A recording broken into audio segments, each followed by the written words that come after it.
Thank you, Mr. Chairman. Good afternoon, and thank you for calling the business meeting today. And welcome to the committee for our first meeting of the year.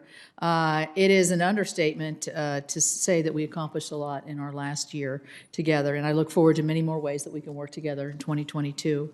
Together, today we are gathered to consider a number of GSA resolutions, as you mentioned, and a nominee I'm pleased to support, Martha Williams, to serve as Director of the U.S. Fish and Wildlife.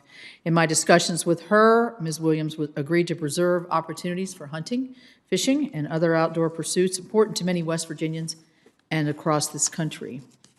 She has been very much shown a willingness to work with Congress. She's provided detailed responses in my letter asking how Fish and Wildlife Service would use its American Rescue Plan funds, and also provided substantive, thoughtful responses to the questions I submitted for the record following her hearing, so I thank her for that.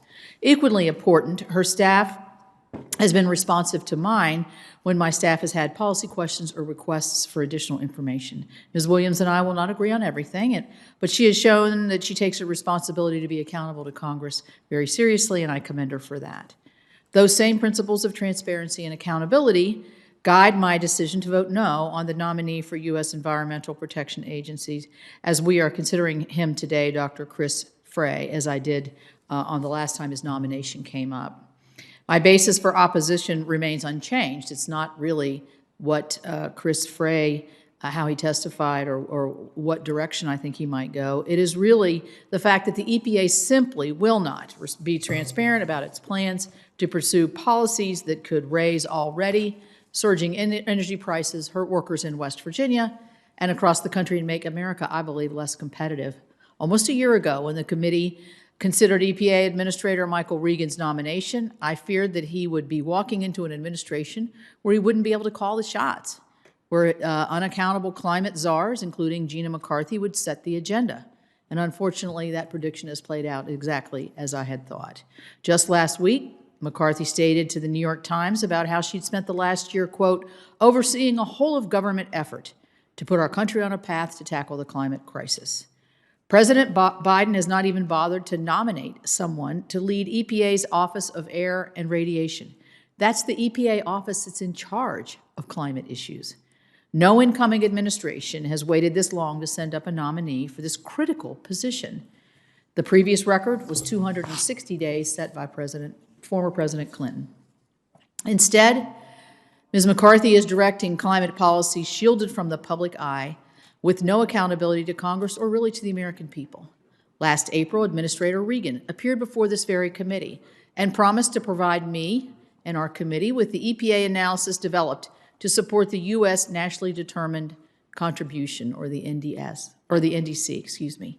In that new NDC agreement that was under the Paris Agreement, President Biden pledged to reduce U.S. greenhouse gas emissions 50 to 52% from 2005 levels to 2030.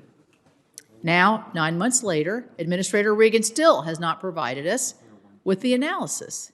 Senator Inhofe also requested information shortly after that hearing.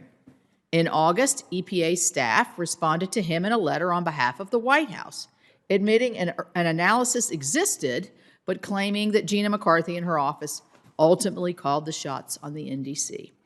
So in September, Senator Inhofe and I, along with House Energy and Commerce Chairs Kathy McMorris Rogers and David McKinley of West Virginia, asked the White House for more information. No response. Now it is 2022, and we still have no information about how the NDC, which is supposed to guide all of the administration's climate policies, how it was calculated. This stonewalling by EPA and the White House is just unacceptable.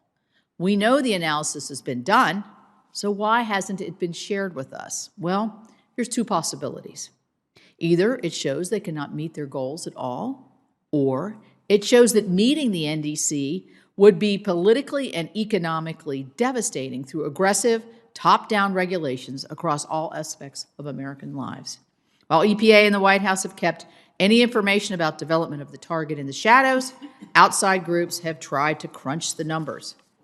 In December, the New York Times reported that current policies would only get our country halfway there.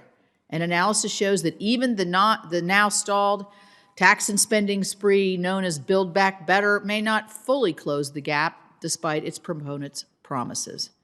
We know the bill would further raise prices, kill jobs in states across the country, and lead to more waste of taxpayer dollars without meeting the pie-in-the-sky climate goals. Even so, hiding the analysis in the shadows is not fair.